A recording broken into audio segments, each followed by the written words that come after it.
नमस्कार दोस्तों। आज हम महान हिमालय और लघु हिमालय पढ़ेंगे। इसके पहले हम उत्तर और उत्तर पूर्वी हिमालय का नदियों के आधार पर हमने विभाजन को देख लिया था। उसके बाद हमने इसका श्रेणी के आधार पर विभाजन किया था, जिसके तहत हमने ट्रांस हिमालय को देख लिया था। और आज हम उसके आगे का महान हिमालय और लघु हिमालय पढ़ेंगे। अगर आपने पिछले वीडियो को नहीं देखा है तो उसकी लिंक है डिस्क्रिप्शन बॉक्स में दी गई है, आप उसे देख सकते हैं।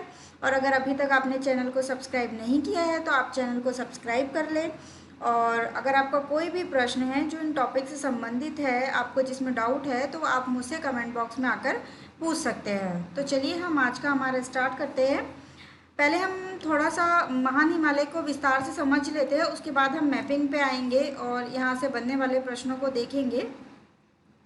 तो ये देखिए, हमने जो उत्तर है उत्तर पूर्वी हिमालय का इस तरीके से विभाजन किया था: ट्रांस हिमालय, महान हिमालय, लघु हिमालय, शिवालिक हिमालय और उत्तर पूर्वी हिमालय। ये आप देख सकते हैं, इस तरीके से हमने इनका विभाजन किया था। इसके तहत हमने ट्रांस हिमालय तो पढ़ लिया है, आज हम देखेंगे महान हिमालय। ठीक है, तो जो महान हिमालय है इसको बर्फीला हिमालय या हिमाद्री हिमालय भी कहते हैं। क्यों कहते हैं? क्योंकि ये हमेशा बर्फ से ढका हुआ रहता है, इसलिए इसको बर्फीला या हिमाद्री हिमालय कहते हैं।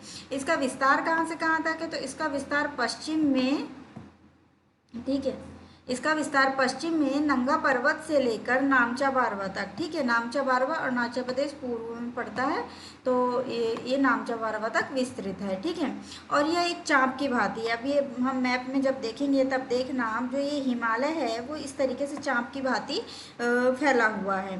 ट्रांस हिमालय बृहद हिमालय से ITSZ Indus Tsangpo suture zone के द्वारा ये अलग होता है। ठीक है, ये ट्रांस हिमालय से महान हिमालय कैसे अलग होता है? तो ये इंडस सांगपो सचर जोन के द्वारा ये अलग होता है।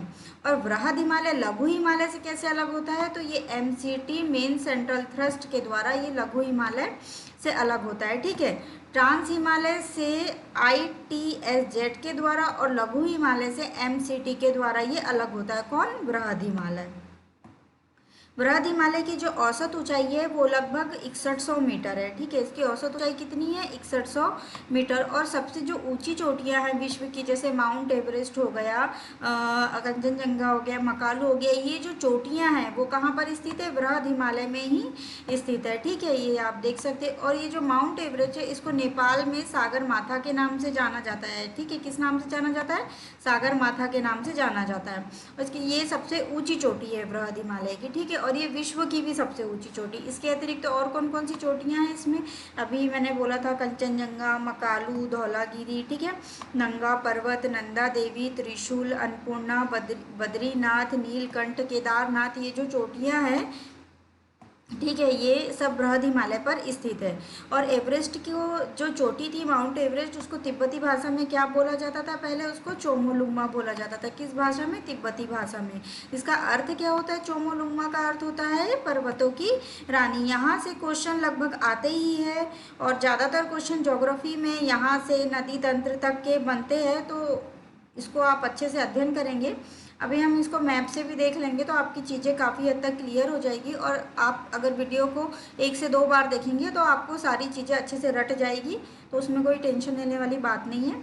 जो ये पर्वत श्रेणी है, इसका जो ढाल है, ठीक है, जो पर्वत श्रेणी है इसका जो ढाल है वो काफ़ी तेज है, और यहाँ पर अनेक हिमनद पाए जाते हैं। मतलब जो महान हिमालय है उस पर कई ग्लेशियर पाए जाते हैं। कुमायूं हिमालय में कौन सा ग्लेशियर पाया जाता है? मिलाम और गंगोत्री। ठीक है, ये जो दोनों ग्लेशियर है या हिमनद है, ये कहाँ पर पाए जाते हैं? कुमाऊं हिमालय में। सिक्किम में जेमू हिमनद पाया जाता है। सिक्किम में कौन सा हिमनद पाया जाता है? जेमू। इसके अलावा और भी बहुत सारे हिमनद हैं जो महान हिमालय में पाए जाते हैं। इन हिमनदों ने अनेक महत्वपूर्ण नदियों को, ठीक है, याद रखना, अनेक नदियों को, वो भी महत्वपूर्ण नदियों जैसे गंगा, यमुना, ठीक है, और इनकी सहायक नदियाँ, इनको जन्म दिया है। इन हिमनदों से ही, इन ग्लेशियरों से ही इन नदियों का निर्माण हुआ है। ठीक है, कौन कौन सी? गंगा, यमुना और इनकी कई सहायक नदियाँ हैं। ठीक है, अभी हम जब नदी तंत्र में आएंगे तब हम इसको और विस्तार से देखेंगे। तो इस पर्वत श्रेणी को काट कर, ठीक है, महान हिमालय पर्वत श्रेणी को काट कर बहने वाली नदियाँ कौन कौन सी है?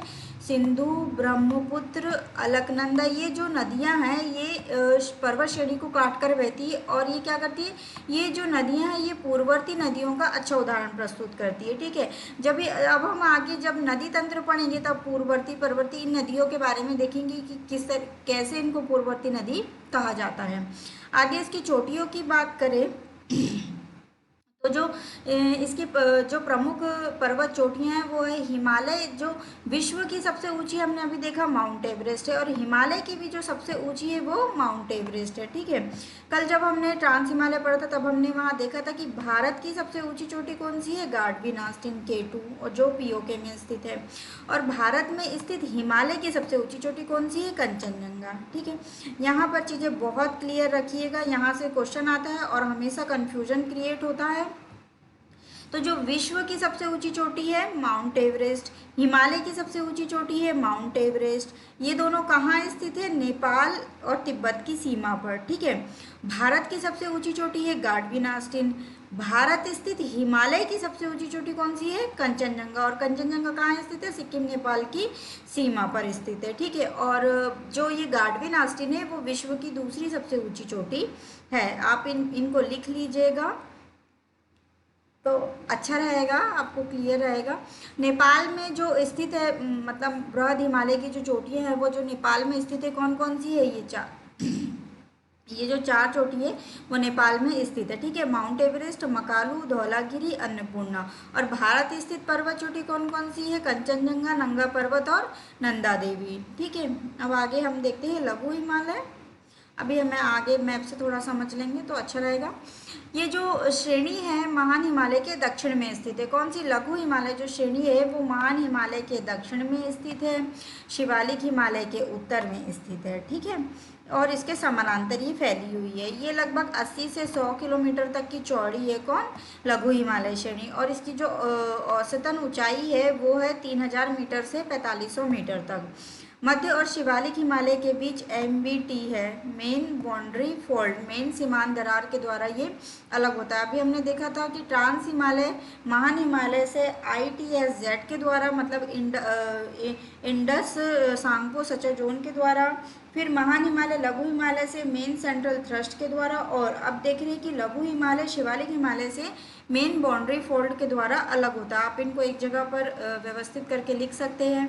बृहद एवं लघु हिमालय के मध्य कश्मीर घाटी, लाहौल स्पीति घाटी, कुल्लू और कांगड़ा घाटियाँ, यानी जो घाटियाँ हैं वो कहाँ अवस्थित है, ज़्यादातर बृहद हिमालय और लघु हिमालय के मध्य अवस्थित है। ठीक है, इस श्रेणी में पीर पंजाल, बनिहाल, जब दर्रे पढ़ने जाएंगे जब हम इनको और अच्छे से पढ़ेंगे, बस आप अभी देख ले कि ये जो श्रेणी है यहाँ पर दर्रे भी स्थित है। साथ ही इसके दक्षिण में धौलाधर श्रेणी है जिस पर शिमला नगर स्थित है। शिमला नगर कहाँ पर स्थित है, धौलाधर श्रेणी पर स्थित है। धौलाधर श्रेणी किस प्रदेश में स्थित है, तो हिमाचल प्रदेश में स्थित है। इस पर कांगड़ा और कुल्लू की प्रसिद्ध घाटियाँ हैं। ठीक है, ये हिमाचल प्रदेश में इसमें कांगड़ा और कुल्लू की प्रसिद्ध घाटियां हैं। ठीक है, लघु हिमालय श्रेणी को महाभारत श्रेणी और हिमाचल श्रेणी के नाम से भी जाना जाता है। ठीक है, लघु हिमालय श्रेणी को किस नाम से भी जाना जाता है, महाभारत श्रेणी और हिमाचल श्रेणी के नाम से भी जाना जाता है। लघु हिमालय श्रेणी और महान हिमालय के बीच क्या क्या स्थित है, मतलब लघु हिमालय श्रेणी और महान हिमालय के बीच ये जो नगर है जैसे चकरौता, मसूरी, नैनीताल, ठीक है, ये वाले जो नगर है ये महान हिमालय और लघु हिमालय के बीच स्थित है। अब लघु हिमालय श्रेणी कई भागों में ऐसे टूटी हुई है, मतलब ये इसका कई भागों में विभाजन किया, ये टूटी हुई है इसलिए इसका कई भागों में विभाजन किया गया। अब किन किन भागों में इसका विभाजन किया है वो देखते हैं। तो जम्मू कश्मीर वाले क्षेत्र में इसको पीर पंजाल श्रेणी बोलते हैं। ठीक है, लघु हिमालय श्रेणी को जम्मू कश्मीर वाले क्षेत्र में पीर पंजाल श्रेणी बोलते हैं। ये सबसे लंबी श्रेणी है। ठीक है, लघु हिमालय की सबसे लंबी श्रेणी कौन सी है, पीर पंजाल श्रेणी।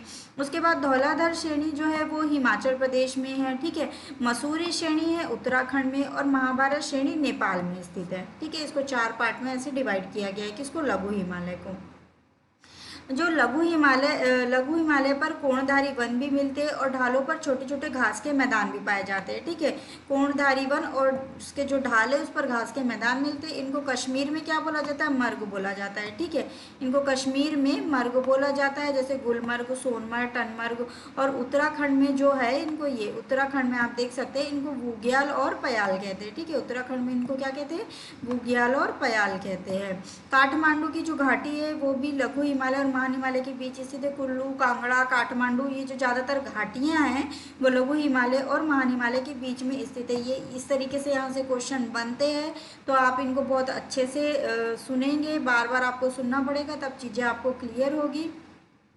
अब आगे हम इसको थोड़ा मैप से देखते हैं। यहाँ से भी जिस तरीके से क्वेश्चन बनने की संभावना होती है वो मैंने अभी लिख दिए हैं।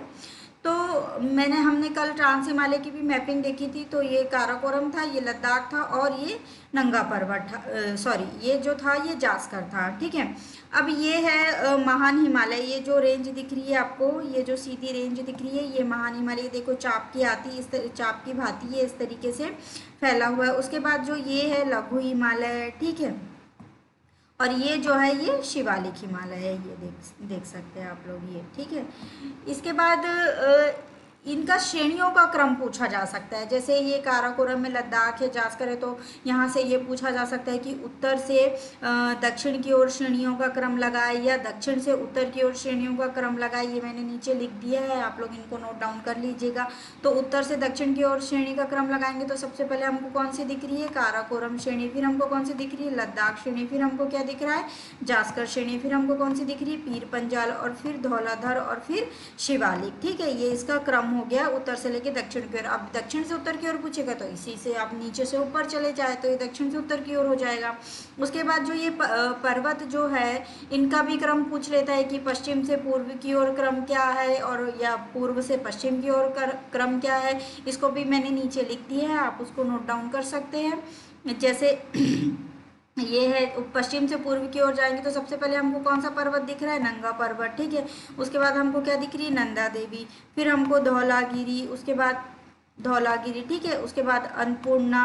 फिर हमको दिख रहा है माउंट एवरेस्ट। फिर हमको दिख रहा है मकालू, हमको दिख रहा है मकालू। ठीक है, फिर हमको दिख रहा है कंचनजंगा। फिर हमको दिख रहा है नामचा बारवा। ठीक है, तो ये पश्चिम से पूर्व की ओर क्रम हो गया। इसी से आप इस तरफ से इस तरफ चले आइए, मतलब इधर से आप इधर चले आइए तो आपको पूर्व से पश्चिम की ओर क्रम मिल जाएगा। ठीक है, तो ये मैंने नीचे ये देखो यहाँ पे लिख दिया है, आप लोग इनको लिख लेना।